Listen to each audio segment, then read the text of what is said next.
Hello दोस्तों। Fundamental right में दूसरा फंडामेंटल राइट है आर्टिकल 19 से 22। आर्टिकल 19 से 22 राइट टू फ्रीडम की बात करता है। राइट टू फ्रीडम का मतलब है कि व्यक्ति के पास स्वतंत्रता है। आइए देखते हैं आर्टिकल 19 क्या कहता है। आर्टिकल 19 कहता है right to speech and expression under article 19 clause 1 sub clause ए। मतलब हमारे भारत में जो भी व्यक्ति है उसके पास भाषण देने की स्वतंत्रता है, वह अभिव्यक्ति की। यदि कोई व्यक्ति भाषण नहीं देना चाहता है तो पेंटिंग, कार्टून, डांस, इसके थ्रू वो अपने विचार अभिव्यक्त कर सकता है। परंतु ऐसा नहीं होना चाहिए कि आपके विचारों से किसी दूसरे के सम्मान को ठेस पहुंचे। अगर ऐसा होता है या आपके विचारों से या भाषण से देश की एकता, अखंडता, इंटीग्रिटी पर हनन होता है तो सिडिशियस एक्ट लग सकता है। इसके बहुत सारे अब तक एग्जाम्पल हैं। जैसे जेएनयू में बोला गया था भारत तेरे टुकड़े होंगे, है ना। तो उस समय पर सिडिशियस एक्ट लगाया गया। या कोई भी ऐसी चीज जो कि हमारे भारत की इंटीग्रिटी को तोड़े। इसी आर्टिकल 19 में अगला सब सेक्शन है कि कोई भी व्यक्ति एक संघ के साथ इकट्ठा होके एकत्रित हो सकता है, परंतु हथियारों के साथ नहीं, बिना हथियारों के। अगर कोई व्यक्ति हथियारों के साथ संघ में एकत्रित होता है तो वो टेररिस्ट कहलाता है और वो एक्टिविटी नहीं होनी चाहिए क्योंकि वो भारत की इंटीग्रिटी के लिए सही नहीं है। इसके बाद next article 19 clause 1 sub clause सी कहता है कि आपके पास स्वतंत्रता है, आप संघ बना सकते हैं, एसोसिएशन बना सकते हैं। इसका मतलब यह है कि यूनियन बना सकते हैं, पर ये नहीं कि आए दिन आप यही कहते रहो हमारी मांगे पूरी करो। नेक्स्ट सबसेक्शन कहता है कि भारत आपका, आप भारत के, आप भारत में कहीं भी घूम सकते हैं स्वतंत्रता के साथ। परंतु जो आईएलपी वाला एरिया है, इनर लाइन परमिट सिस्टम, मतलब जैसे अरुणाचल प्रदेश, नागालैंड, मिजोरम, तो यहाँ पे एंटर होने से पहले परमिशन जरूरी है क्योंकि ये एरिया बहुत सेंसिटिव है और गवर्नमेंट ने इस एरिया को आईएलपी के अंदर डाला हुआ है। नेक्स्ट कहता है कोई भी व्यक्ति भारत में प्रॉपर्टी ले सकता है, रह सकता है, परंतु प्रॉपर्टी आज आपका मौलिक अधिकार नहीं है। इसे लीगल राइट बोला गया है, परंतु व्यक्ति भारत में कहीं भी रह सकता है।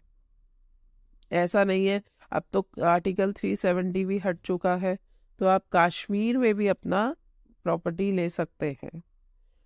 Next article 19 clause 1 sub clause जी, जो अंतिम आर्टिकल 19 का क्लाउज है, वो ये कहता है कि आप किसी भी व्यक्ति, कोई भी व्यक्ति किसी भी प्रोफेशन को अपना सकता है। किसी प्रोफेशन को अपनाने का मतलब ये है कि आप कोई भी वैलिड प्रोफेशन को कर सकते हैं, परंतु ऐसा नहीं होना चाहिए कि आप कहें कि गैम्बलिंग आपका राइट है या मर्डर करना आपका प्रोफेशन है। इस तरीके के जो इनलीगल प्रोफेशन होते हैं, गैर कानूनी प्रोफेशन है, वो प्रोफेशन नहीं माने जाएंगे। प्रोफेशन वही माना जाएगा जो कि वैध है, जो कि लीगल है। एक डॉक्टर आईएएस बन सकता है क्योंकि वो ग्रेजुएट है, परंतु एक डॉक्टर इंजीनियर नहीं बन सकता है क्योंकि उसके पास वो क्वालिफिकेशन नहीं है। तो आई होप आपको आर्टिकल 19 समझ में आ गया है। आते हैं आर्टिकल 20 पे। आर्टिकल 20 कहता है protection in respect of conviction against offence. मतलब कोई भी व्यक्ति ऑफेंस करता है तो उसके लिए क्या प्रोटेक्शन है। इसमें 3 बातें आती हैं। सेक्शन 1 ये कहता है कि जब व्यक्ति ने जुर्म किया है उसको उस समय के लॉ के अकॉर्डिंग ही सजा दी जाएगी।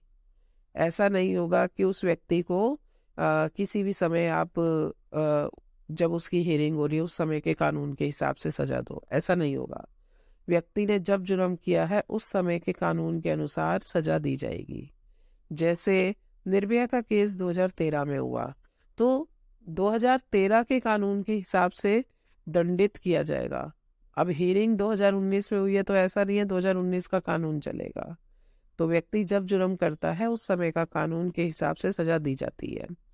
दूसरा कहता है आर्टिकल क्लाउस 2 कहता है कि एक व्यक्ति जो जुर्म करता है तो एक जुर्म का एक ही सजा मिलेगा। ऐसा नहीं होगा कि एक जुर्म की कई सजाएं मिल रही हैं। एक जुर्म की एक ही सजा दी जाएगी। अब इसका मतलब क्या है? जैसे एक IAS ऑफिसर है, अगर IAS ऑफिसर करप्शन में पकड़ा गया, सुप्रीम कोर्ट ने कहा कि इतने समय के लिए बंद है, सस्पेंड किया जाएगा, और सुप्रीम कोर्ट ने कहा कि आपको 2 करोड़ हर्जाना देना है, तो ये 2 सजाएं नहीं है, ये सजा एक ही है, क्योंकि जो सजा जुडिशरी देगी वही सजा मान्य है, वही सजा मान्य होगी। जो सजा डिपार्टमेंट देता है वो सजा नहीं है, क्योंकि डिपार्टमेंट डिसिप्लिनरी एक्शन करता है।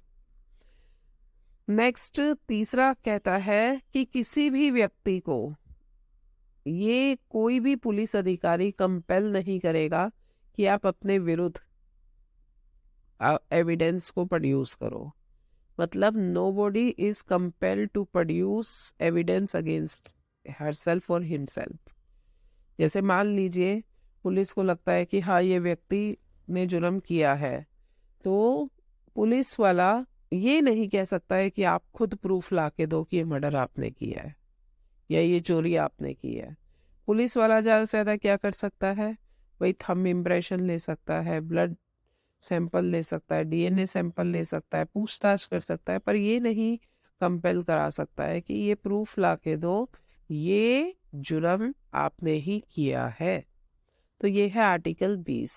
आते हैं आर्टिकल 21 पर। आर्टिकल 21 राइट टू लाइफ के बारे में बात करता है। इतना वाइडर आर्टिकल है ये, इतना वाइडर आर्टिकल है, हर साल न्यूज़पेपर में आता है। अब जो न्यूज़पेपर में आए हुए केसेस, उन केसेस के बारे में मैं आपको थोड़ा थोड़ा बता देती हूँ कि राइट टू लाइफ के अंदर क्या क्या आता है। आर्टिकल 21 में क्या आता है? भाई कॉन्स्टिट्यूशन कहता है राइट टू लाइफ, प्रत्येक नागरिक का जीवन जीने का अधिकार है, परंतु जीवन जीना ही नहीं, जीवन जीने के साथ साथ सम्मान होना भी आवश्यक है। जीवन जीने के साथ साथ सम्मान होना भी आवश्यक है। Right to life but dignify life. Privacy आपका आर्टिकल 21 में आती है। आप अपनी इच्छा से विवाह कर सकते हैं, right to marry one's choice, ये भी आर्टिकल 21 में आती है। आपका जीविकोपार्जन का साधन होना चाहिए, ये भी राइट टू लाइफ में आता है। समान जस्टिस होना चाहिए, न्याय मिलना चाहिए, आर्टिकल 21 में आता है। जल पीने का अधिकार है, ड्रिंकिंग वाटर आपको क्लीन मिलना चाहिए, ये आपका फंडामेंटल राइट आर्टिकल 21 में आता है, क्योंकि जल ही जीवन है। बिना खाए तो आप रह सकते हैं, पर बिना पानी पिए आप नहीं रह सकते हैं। तो right to water is a fundamental right. Right to sleep is fundamental right. अगर निंद्रा नहीं है कोई व्यक्ति को, अगर आप सोने नहीं दोगे तो व्यक्ति की मौत जल्दी हो जाएगी। तो right to sleep is fundamental right. मौलिक अधिकारों के अंदर और भी वाइडर इंटरप्रिटेशन है। जैसे 2015 में कहा था कि ट्रांसजेंडर के जॉब का अधिकार आर्टिकल 21 के अंदर है, या कोई पागल महिला अगर बच्चों को जन्म देती है तो बच्चा जो जन्म ले रहा है वो उसका आर्टिकल 21 है। ये सारी चीजें हैं, और भी वाइडर इंटरप्रिटेशन है जो समय समय पे सुप्रीम कोर्ट अपने केसेस में देती रहती है। आते हैं आर्टिकल 22 पे। आर्टिकल 22 कहता है कि सबसे पहली चीज तो कोई भी पुलिस वाला ऐसे ही अरेस्ट नहीं करेगा, पुलिस वाले के पास कोई एविडेंस होना चाहिए। इलीगल डिटेंट नहीं कर पाएगा कोई भी पुलिस वाला, क्योंकि इलीगल डिटेंशन क्या है? इनवैलिड है। आपके पास प्रूफ होना चाहिए, नहीं तो कोर्ट में हैबियस कॉर्पस की याचिका जाएगी और अंततः ये कहा जाएगा कि हाँ भाई इस व्यक्ति को आप बाइज्जत बरी करो, छोड़ो इमीडिएट, क्योंकि इसके विरोध में कोई भी सबूत नहीं है, और जो पुलिस वाला है ट्रांसफर किया जाएगा। इसके अलावा किसी भी महिला व बच्चे को रात्रि के समय पूछताछ के लिए पुलिस स्टेशन नहीं बुलाया जाएगा। महिला को अगर अरेस्ट किया जा रहा है तो महिला अधिकारी ही अरेस्ट करे, ओके? ऐसा नहीं होगा कि कोई पुरुष अरेस्ट कर रहा है, परंतु अगर किसी महिला ने हीनियस क्राइम किया है तो उस सिचुएशन में मतलब पुरुष जो है अरेस्ट कर सकता है। जैसे हनीप्रीत कौर का केस था, तो रात के 2 बजे पुलिस ने अरेस्ट किया था। यदि कोई व्यक्ति अरेस्ट होता है तो वो अपने लिए सेल्फ डिफेंस के लिए वकील रख सकता है। अगर व्यक्ति समाज का कमजोर वर्ग है, नहीं रख पा रहा है, तो इसके लिए भी क्या है, तो व्यक्ति को सरकारी वकील मिलेगा, जिससे कि प्रॉपर जस्टिस व समानता की जा सके, जो कि हमारे कॉन्स्टिट्यूशन का आधार है। तो डियर स्टूडेंट्स, आज के लेक्चर में आपको आर्टिकल 19 से 22 समझ में आए हैं, और नेक्स्ट लेक्चर में हम तीसरा फंडामेंटल राइट करेंगे। आज के लिए इतना ही। नमस्कार।